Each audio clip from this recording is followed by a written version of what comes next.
What's up, everybody? Hope you're having a good day or night whenever you watch this. This is the Year in Wrestling 2013, Part 2. I'll be talking about some Ring of Honor pay-per-view events, some WWE and TNA. Here we go, kicking off with Ring of Honor's Supercard of Honor 7, which took place on April 5th, 2013. Kicked off with a tag team match. ACH and Ty Delirious Thompson, I think his name was. They defeated QT Marshall and R.D. Evans to kick off the show. Mike Bennett with Maria and Bob Evans defeated Selton Benjamin. Or Selton. I forget how you pronounce the guy's name. But Benjamin, great wrestler, great athlete. Up next we had Michael Elgin defeat Jay Lethal. Singles match. Winner would become the #1 contender to get a shot at the Ring of Honor World title. Up next we had Scum. Cliff Compton, I think, is his name. He was, I believe, Deuce. He was Deuce or Domino in WWE. Cliff, Jimmy Jacobs, Jimmy Rave, and Rep Titus and Rhino with Steve Corino. They were Scum. They defeated Team ROH, BJ Whitmore, Caprice Coleman. Cedric Alexander, Mark Briscoe, and Mike Mondo in a 10-man war. Carl Anderson defeated Roderick Strong in a singles match. In a 3-way elimination match for the Ring of Honor TV title, Matt Taven, the champion, with Truth Martini and Scarlett. They defeated Adam Cole and Matt Hardy. I believe Matt Hardy's with Steve Corino. Next, Red Dragon, Bobby Fish, and Kyle O'Reilly, the tag team champions, defending their titles, defeated the American Wolves, Eddie Edwards, Davey Richards. And the main event was Jay Briscoe defeating Kevin Steen to win the Ring of Honor World title. Jay Briscoe becomes the new Ring of Honor World Champion. It was a great moment for him. He was in Ring of Honor since 2002, I believe. So that was Supercard of Honor. Now I'm going to talk about Border Wars, which took place in May 2013, May 4th, from Toronto, Canada. This was an internet pay-per-view from Ring of Honor before they got on pay-per-view. Caprice Coleman and Cedric Alexander defeated ACH and Tamarius Thompson in a tag team match. Roderick Strong defeated Mike Bennett with Maria. In an I Quit match, BJ Whitmore defeated Rep Titus. In a tag team match, Scum, Cliff, and Jimmy Jacobs defeated Kevin Steen and Michael Elgin. Interpromotional match. Eddie Edwards defeated, I don't know this guy's name. He's a Japanese wrestler. Taijiri Ishunami or something like that. I apologize, I can't pronounce it. Singles match for the Ring of Honor TV title. Matt Taven, the champion, with Truth Martini and Scarlett. Again, Scarlett, I believe she's still in Ring of Honor. She is absolutely smoking hot. Matt Taven defends his TV title and defeats Mark Briscoe. Davey Richards defeated Paul London. And the main event was Jay Briscoe, the Ring of Honor World Champion, defending and defeating Adam Cole. So that was Border Wars 2013. Now I'm going to talk about Best in the World 2013, which took place from Baltimore. Best in the World 2013 was an internet pay-per-view again. BJ Whitmore defeated Mike Bennett with Maria and Bob Evans again. The American Wolves, Davey Richards, Eddie Edwards defeated Adrenaline Rush. Up next, Adam Cole defeated Roderick Strong by countout. Michael Elgin defeated Tommaso Ciampa. TV title match. Three-way match for the TV title. Matt Taven, the champion, with Truth Martini, defeated Jimmy Jacobs and Jay Lethal. Jay Lethal eventually would become the Ring of Honor TV champion. Red Dragon in a three-way tag team match for the Ring of Honor tag team titles. Red Dragon, Bobby Fish, Kyle O'Reilly defeated CNC Wrestling Factory, Caprice Coleman, and Cedric Alexander, and they defeated Scum, Cliff, and Rep Titus. No disqualification match. Winner would become the #1 contender for the Ring of Honor World title. Matt Hardy with Steve Corino defeated Kevin Steen. And we all know Kevin Steen is Kevin Owens in the WWE now. If you didn't know that, well, you're probably not a true wrestling fan. Main event was Jay Briscoe defending the world title, defeating Mark Briscoe for the Ring of Honor World title. Jay Briscoe retains. I'm sure it was a great match. I didn't see Best in the World 2013. I started seeing Ring of Honor pay-per-views, I believe, in 2014. Last pay-per-view for Ring of Honor I'm going to talk about is Death Before Dishonor number 11, which took place from Philadelphia. First match, I believe they had a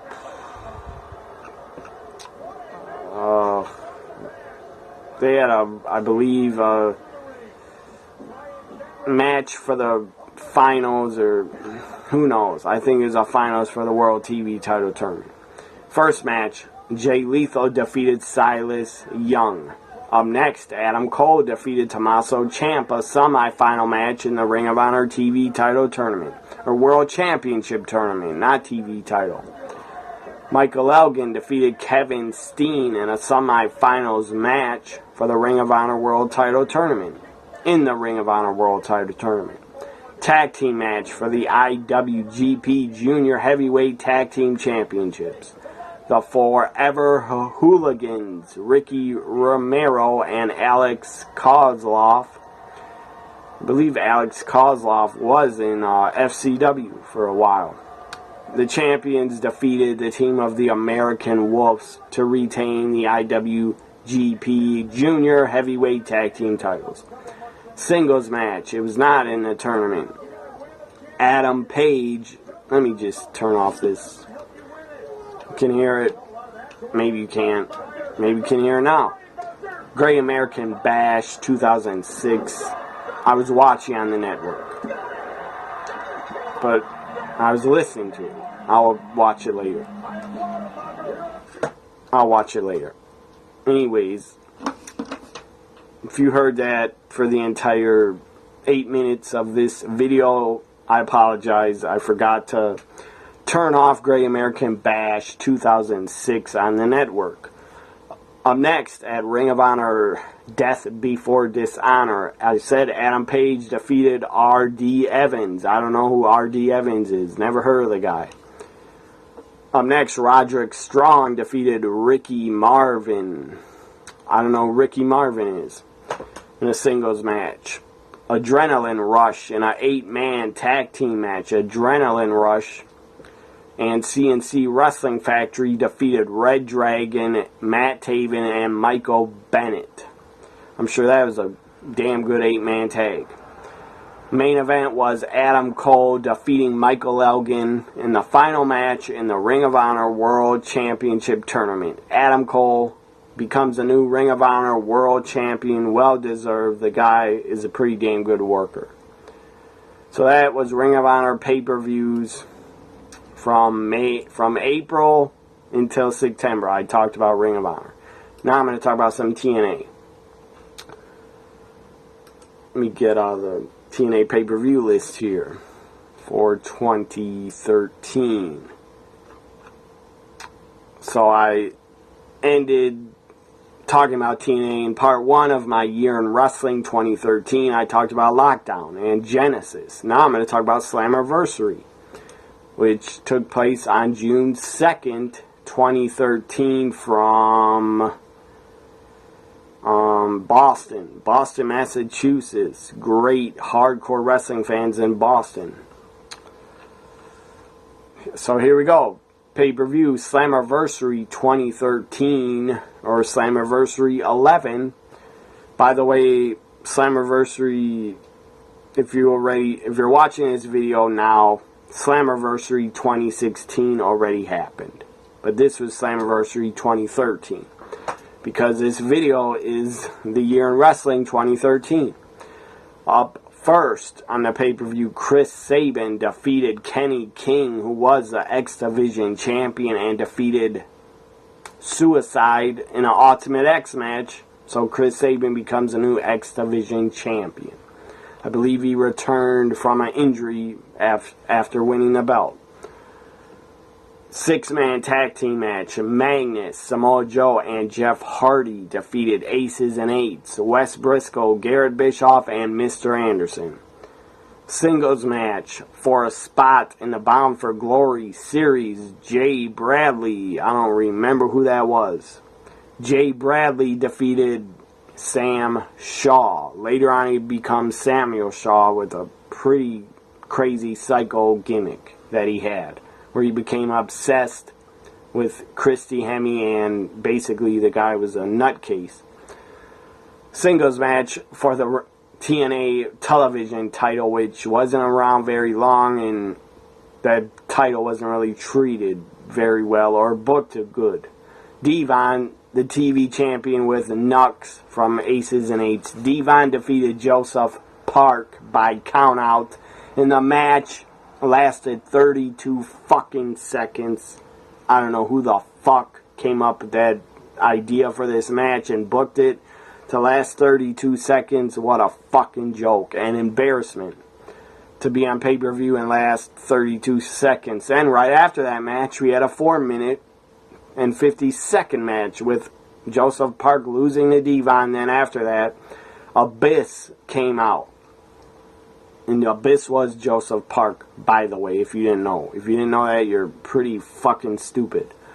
Abyss comes out, defeats Devon, who was the TV champion, and this was a singles match for the TV title. So Abyss defeats Devon, wins the TV title. It was weird. Joseph Park just lost to Devon, and then he defeats him for the TV title. But the 32 seconds with Joseph Park losing, that was just stupid. They should have just booked Abyss versus Devon.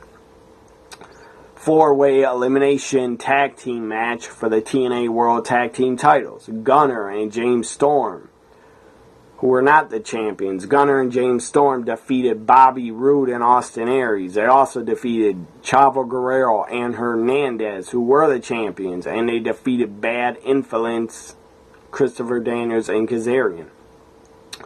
So I guess Gunnar and James Storm became TNA tag champs. I don't really remember that.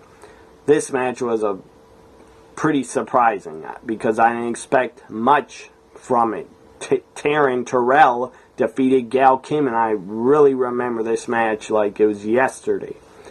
Because Taryn Terrell was not known as a great worker or wrestler, but she really, really impressed me in this last knockout standing match.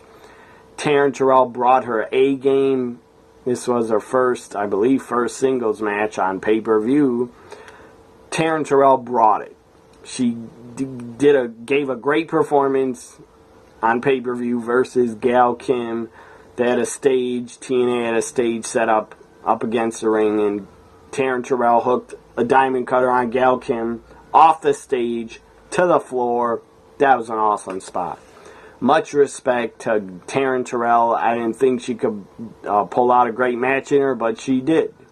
She had a great performance at Slammiversary 2013. Taryn Terrell, Gail Kim. That's all I gotta say about that. Sitting ovation. That was a hell of a knockouts match. Up next, another pretty good match. Kurt Angle defeated AJ Styles. And now we have the main event for Slammiversary 2013 No Holds Barred match for the TNA World title. if Sting lost, he could never challenge for the TNA World title again. Bully Ray, the TNA World Champion, Bully Ray defeated Sting. This match was pretty damn good.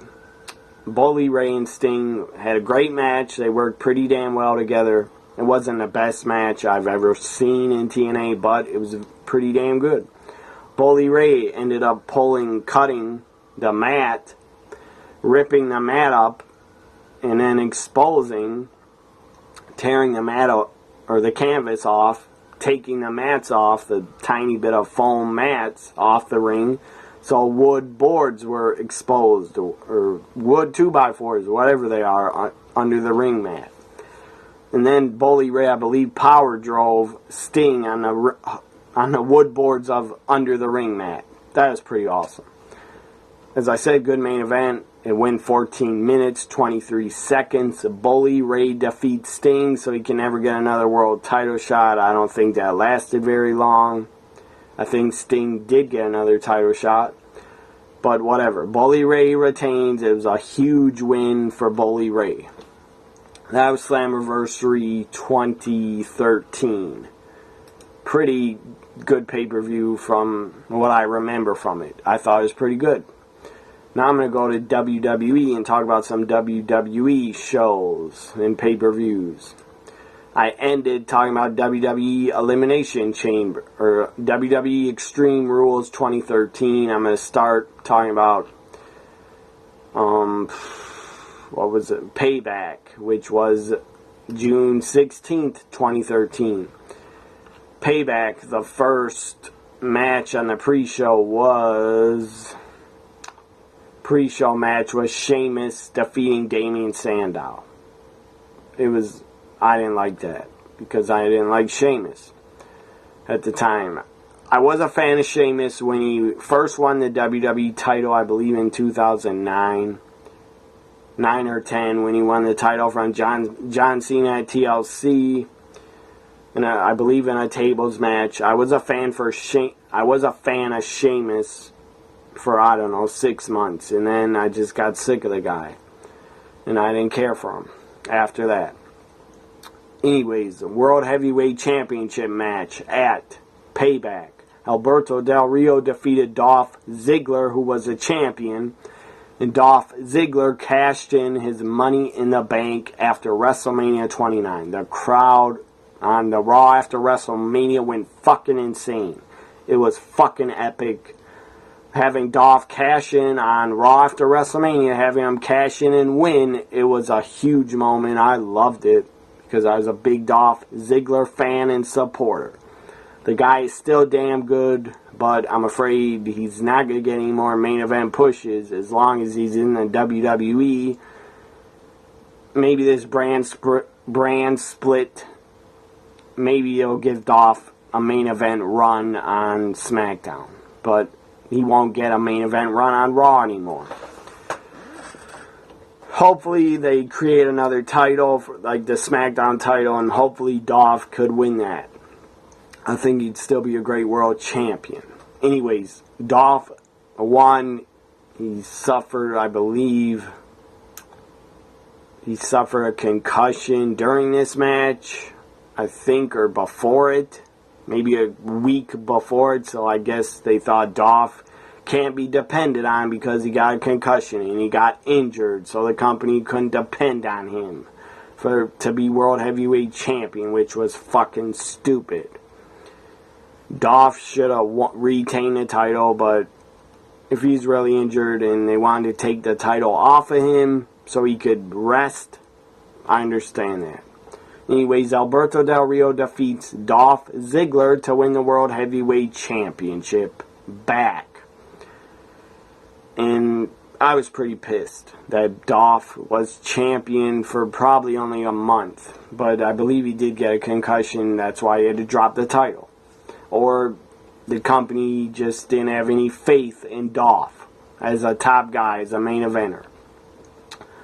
Another match that was pretty good at Payback, CM Punk with Paul Heyman defeated Chris Jericho. Another match right before the main event, tag team match for the tag team titles. The Shield Seth Rollins, Roman Reigns, the champions, defeated Daniel Bryan and Randy Orton to retain the tag team titles. Main event was 3 stages of hell match. And I'm sure it wasn't that good because you had Ryback in it and John Cena in it. And neither of them are very good wrestlers or workers. I mean, Cena, he's been there so long, the guy can carry a match.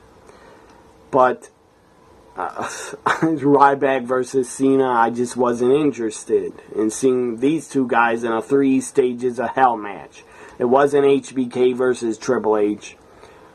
It wasn't Stone Cold versus Triple H. Those were 2 very good 3 stages of hell match. But Ryback, Cena, 3 stages of hell, I didn't give a fuck. So I didn't care who won. John Cena retains the WWE Championship, defeating Ryback 2-1. On to the next show. Money in the Bank, which took place in July 2013 from Philadelphia. Money in the Bank kicked off with the pre-show tag team title match on the pre-show, which was stupid. Rollins and Reigns, the champions, defeat the Usos to retain the tag titles. A Money in the Bank ladder match for the World Heavyweight Championship contract. Damien Sandow, Wade Barrett, Cody Rhodes, Dean Ambrose, Fandango, Antonio Cesaro, and Jack Swagger, all in this Money in the Bank. Pretty damn good talent. Anyways, throat's getting kind of sore, but who cares? Damien Sandow defeats them all, and Damien Sandow wins Money in the Bank. He wins the briefcase. I was very happy about that. And he would actually hold on to the briefcase for a pretty long time, and he was pretty over when he was Money in the Bank winner, until he cashed in and got buried. Up next, we had, right before the main event, Alberto Del Rio again defending the World Heavyweight Championship against Dolph Ziggler. Alberto Del Rio defeats Dolph by disqualification. Stupid finish. John Cena defeated Mark Henry by submission. Nobody cared. I didn't care. And so Cena retains the WWE title, defeating Mark Henry. I didn't care. The All-Star. It was called the All-Star Money in the Bank ladder match for a contract to get a WWE Championship title shot. Randy Orton defeated Rob Van Dam, CM Punk, Daniel Bryan, Sheamus, and Christian. What I remember about this match is Paul Heyman turned on CM Punk, his longtime friend. He was his manager for probably over a year, or close to a year. And then Paul Heyman goes up behind CM Punk when he was climbing the ladder, and Paul Heyman just throws a ladder at CM Punk, and it cracks him in the back of his fucking head. So CM Punk falls down. I'm sure the guy was in pain. He could have suffered a concussion. I don't know if he got a concussion, but Paul Heyman slams a ladder in the back of his friend's head. I understand Heyman had to do that because he had to get over as turning heel on CM Punk. But still, I don't know. You didn't have to slam the ladder so damn hard against CM Punk's head, because it cracked him in the head. Watch Money in the Bank 2013 when Heyman hits Punk with that ladder. It's brutal. It's a vicious, brutal, violent shot to the back of the head. So Randy Orton wins the other Money in the Bank briefcase. Money in the Bank 2013, I enjoyed it. Other than Del Rio defeating Dolph by DQ and John Cena, Mark Henry, and other than Ryback and Chris Jericho, the rest of the pay-per-view was pretty good. I enjoyed it. You also had AJ Lee defend the Divas title. AJ Lee defeated Caitlyn by submission. Up next, after Money in the Bank, we have SummerSlam. And this will be the final pay-per-view I talk about in part 2. WWE SummerSlam 2013. Of course, it was built up. Brock Lesnar, Paul Heyman's new guy. Brock Lesnar, of course, a Paul Heyman guy. CM Punk, a former Paul Heyman guy. These two clashed at SummerSlam, and it was a pretty brutal match. It wasn't really wrestling, it was just a straight up fight. And Lesnar beat the crap out of CM Punk. CM Punk took a vicious beating. I'm sure CM Punk is still sore from the suplexes and beating he took from Brock. Up first on the pre-show singles match for the U.S. title, Rob Van Dam with Big Show and Mark Henry for some reason, I guess for backup against the Shield. Rob Van Dam defeated Dean Ambrose, who was the U.S. champion, by disqualification. In a Ring of Fire match, which basically was the Inferno match. The Inferno match returned to pay-per-view first time since, I think, 2008 or 9. Or maybe 07. They had an Inferno match at Armageddon 07 or 08. It might have been 06. I don't remember. I mean, I've watched so much. I gotta get up for a minute.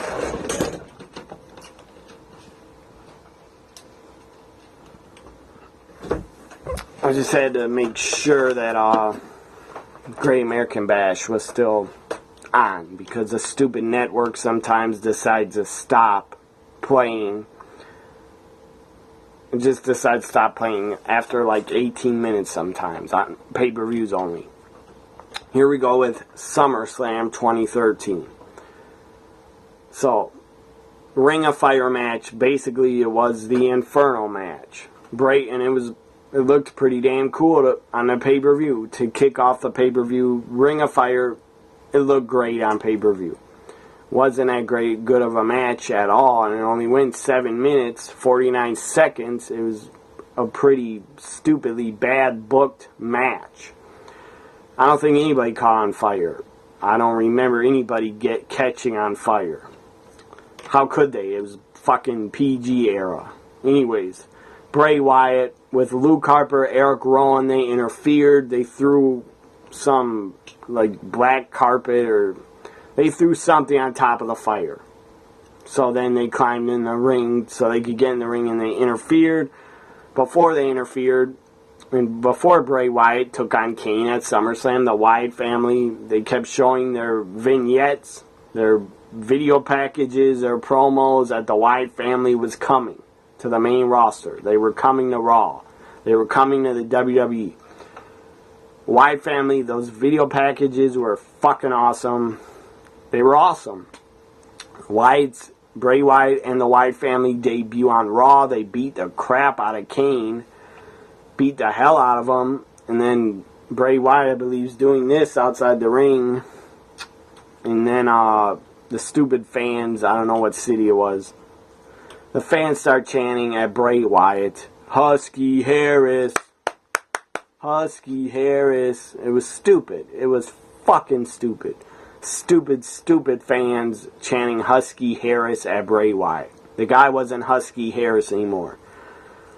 The guy was Bray Wyatt. Fucking great character, Bray Wyatt.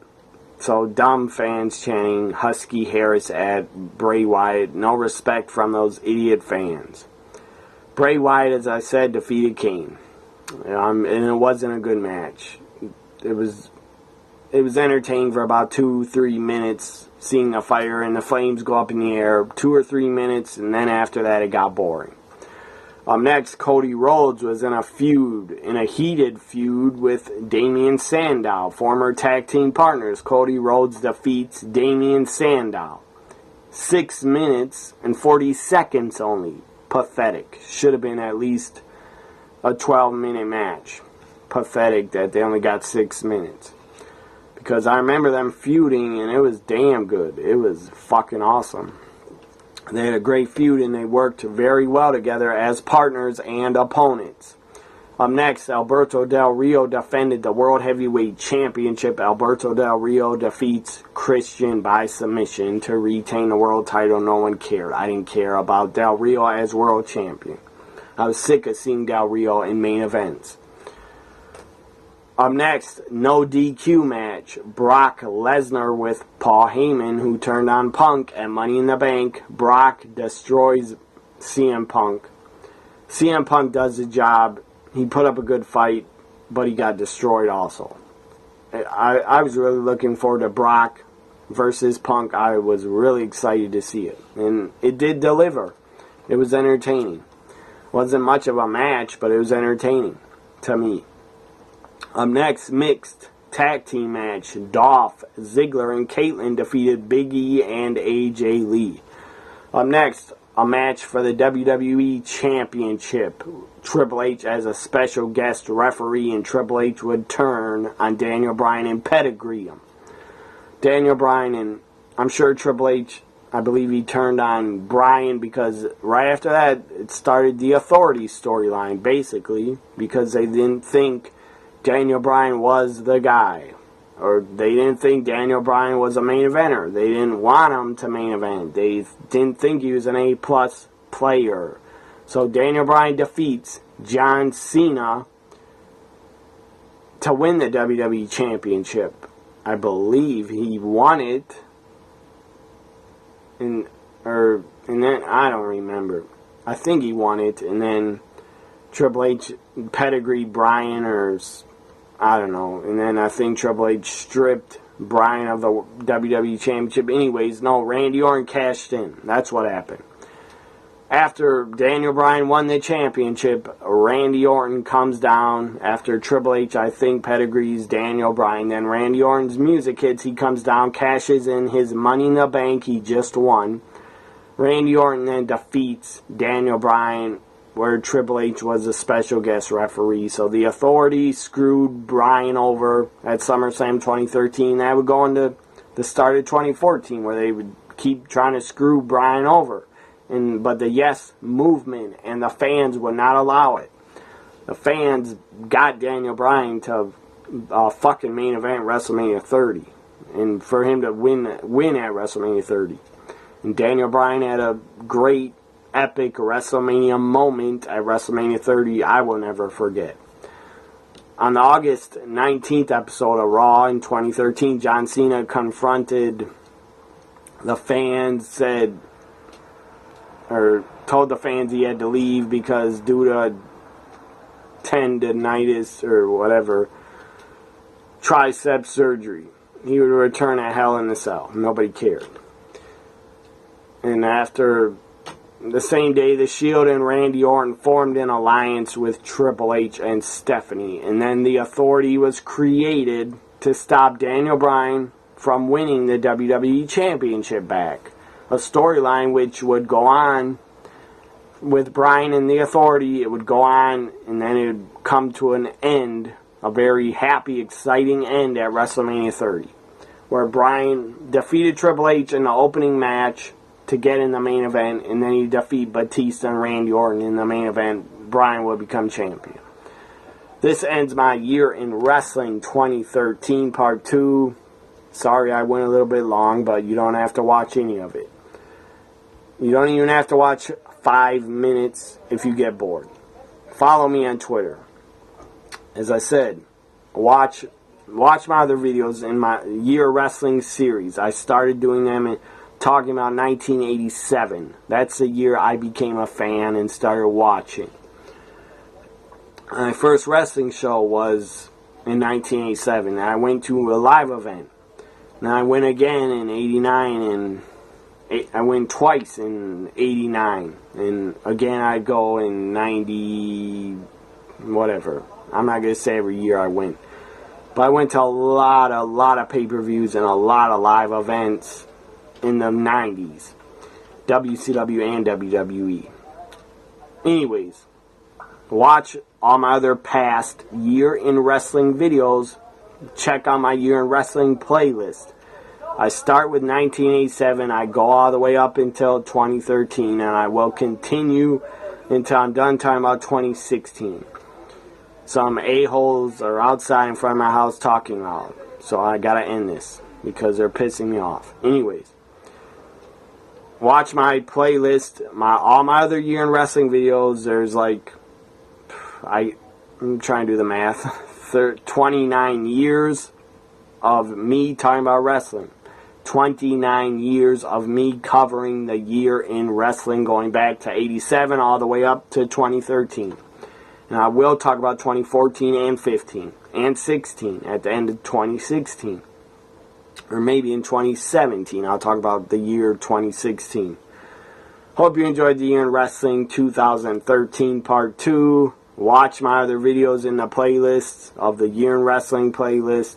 Check out my other videos. TNA Impact on Pop reviews. Check out my TNA predictions for Slammiversary. Check out my NXT Takeover The End predictions and review. Check out my Raw reviews. Check out my Ring of Honor TV reviews, pay-per-view reviews.